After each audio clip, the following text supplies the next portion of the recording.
नमस्कार. घरगुती भोजन या चॅनलमध्ये तुम्हा सर्वांचं अगदी मनापासून स्वागत आहे. जसं की तुम्ही थंबनेलला पाहिलेच आहे की आज आपण चपातीपासून अतिशय भन्नाट अशी रेसिपी बनवत आहोत, जी की तुम्ही याआधी कधी बनवली नसेल. चला तर मग आपल्याला याचं काय बनवायचं आहे ते पाहण्यासाठी व्हिडिओ कुठेही स्किप न करता अगदी शेवटपर्यंत पहा. वेळ न घालवता आपण लगेचच आजच्या रेसिपीला सुरुवात करूया. बऱ्याच वेळा किंवा मग नेहमीच आपल्या घरामध्ये एखादी चपाती तरी शिल्लक राहतेच. चला मग अशा चपातीचा अगदी 5 मिनिटामध्ये झटपट होणारा नाश्ता बनवूयात, जो की पोटभरीचा सुद्धा असेल आणि लहान मुलांना सुद्धा खूप जास्त आवडेल. तर काय करायचं आहे, आपल्याकडे चपाती उरली असेल ना, तर बघा व्हिडिओमध्ये दाखवते त्याप्रमाणे याचा रोल बनवून घ्यायचा आहे. या पद्धतीने याची गोल गुंडाळी बनवून घ्यायची आणि लगेचच मग याला सुरीने कट करायचं आहे. पहा मी व्हिडिओमध्ये दाखवते त्याप्रमाणे अगदी जवळजवळ अशी चपाती कट करून घ्यायची आहे. तर या पद्धतीने ना संपूर्ण चपाती कट करून घेऊया. खूपच पौष्टिक असा हा पदार्थ आहे, जो की लहान मुलांना सुद्धा खूप जास्त आवडेल आणि ते तुम्हाला पुन्हा पुन्हा बनवायला सांगतील. एकदा जरी खाल्लं ना तर लगेच म्हणतील की मम्मी आता परत तू कधी बनवशील. इतकी टेस्टी ही रेसिपी आहे. तुमची अर्धी चपातीसुद्धा कधीच वाया जाणार नाही, एकदा जर तुम्ही अशा पद्धतीने ही रेसिपी बनवली तर. पहा अशी चपाती अगदी जवळजवळ बारीक बारीक अशी कट करून घ्यायची आहे. संपूर्ण चपाती आपण या पद्धतीने कट करून घेऊया.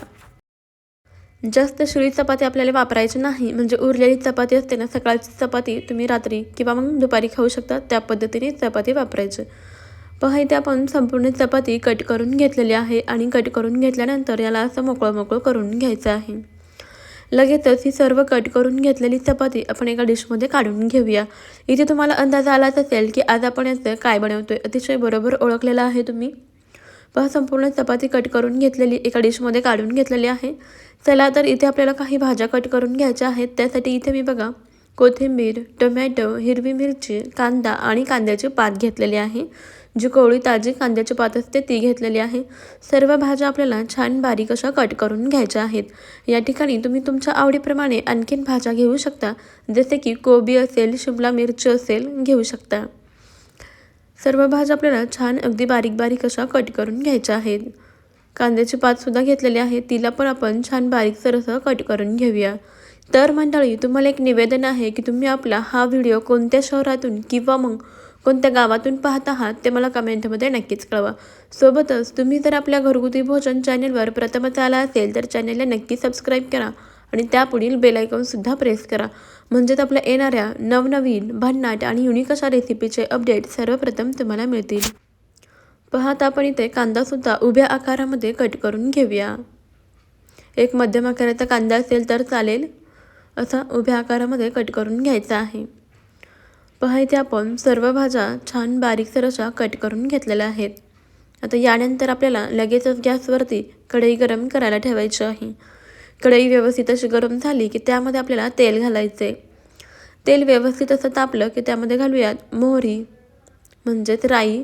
मोहरी छान अशी तडतडली की 1 चमचा जिरं घालायचं. जिरंसुद्धा छान असं फुललं की लगेचच उभा कट करून घेतलेला कांदा घालायचा आहे. सोबतच हिरवी मिरचीसुद्धा घालायची आहे आणि आता कांदा छान लालसर होईपर्यंत तेलामध्ये तळून घ्यायचा, परतून घ्यायचा. पहा इथे आपला कांदा छान लालसर असा व्हायला लागलेला आहे. कांदा छान लालसर असा तळला गेलेला आहे. आता यामध्ये बारीक चिरलेले टोमॅटो घालायचे आणि व्यवस्थित असे परतून घ्यायचे. टोमॅटो हलकेसे मऊसूत होईपर्यंत तेलामध्ये व्यवस्थित असे परतवून घेऊया. टोमॅटोसुद्धा इथे छान व्यवस्थित असं आपण परतून घेतलं. आता बारीक चिरलेली कांद्याची पात यामध्ये घालायची आहे. पात घालूयात आणि व्यवस्थित अशी मिक्स करून घेऊया. 1 मिनिटभर पात यामध्ये परतवून घ्यायची आहे. तर इथे पहा आपण छान असं यामध्ये भाज्या वापरत आहोत. यावरून तुमच्या लक्षात आलेच असेल की ही रेसिपी किती पौष्टिक आहे. आणखीन भाज्या तुम्ही यामध्ये घालू शकता, जेणेकरून हा पदार्थ आणखीनच पौष्टिक होईल. सर्व भाज्या आपण परतून घेतल्या. आता यामध्ये 1 चमचा लाल तिखट घालायचं आहे आणि व्यवस्थित असं मिक्स करून घ्यायचं आहे.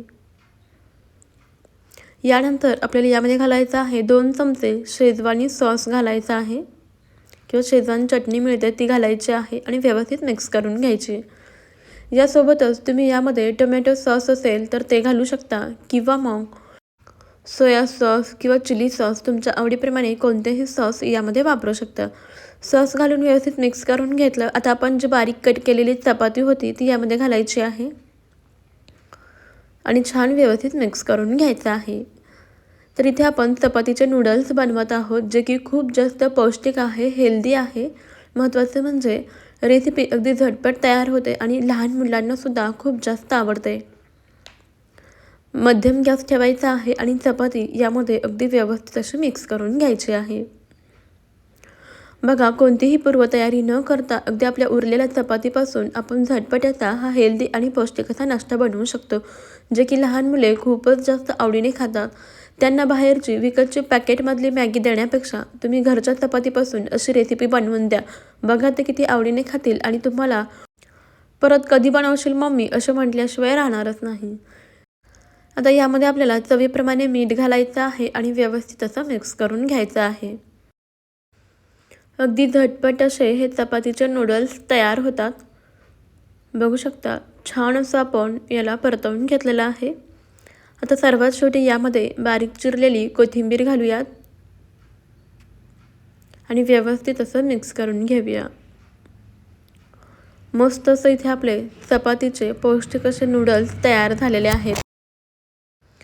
मी तर याला चपातीचे नूडल्सच म्हणते. तुम्ही या रेसिपीला काय नाव सुचवाल ते मला कमेंटमध्ये जरूर कळवा. तुम्हीसुद्धा एकदा तरी असे चपातीचे नूडल्स बनवून पहा. मी सांगते म्हणून थोड्याशा प्रमाणामध्ये बनवून पहा. बघा, खूप चविष्ट लागतात आणि एकदा जर तुम्ही बनवले ना तर यापुढे तुमची जरासुद्धा चपाती वाया जाणार नाही. नेहमीच तुम्ही बनवून खाल इतके टेस्टी असे हे चपातीचे नूडल्स लागतात. गरमागरम असे सर्व करायचे. आता यावरती थोडीशी ताजी कांद्याची पात घालूया, त्याचसोबत थोडीशी कोथिंबीर घालूया. मस्त भन्नाट असा आपला हा पदार्थ तयार झालेला आहे. तुम्हाला आपली आजची ही रेसिपी कशी वाटली ते मला कमेंटमध्ये नक्कीच कळवा. जरासुद्धा आवडली असेल तर एक लाईक नक्कीच करा आणि जाता जाता आपलं अस्सल मराठमोळ्या घरगुती भोजन या चॅनलला नक्की सबस्क्राईब करा, कारण इथेच तुम्हाला युनिक आणि भन्नाट अशा रेसिपीज पाहायला मिळतील. आपल्या चॅनलवरती अशा खूप साऱ्या युनिक रेसिपी आणि पौष्टिक रेसिपी मी अपलोड केलेल्या आहेत, त्यासुद्धा एकदा नक्की चेक करा. चला मग भेटूया आपण अशाच पुढच्या एका नवीन रेसिपीमध्ये. तोपर्यंत खात राहा, मस्त राहा आणि सर्वात महत्त्वाचं म्हणजे हेल्दी राहा. व्हिडिओ तुम्ही शेवटपर्यंत पाहिलात त्याबद्दल तुमचे खूप खूप धन्यवाद. चला भेटूया नवीन रेसिपीमध्ये. तोपर्यंत बाय बाय.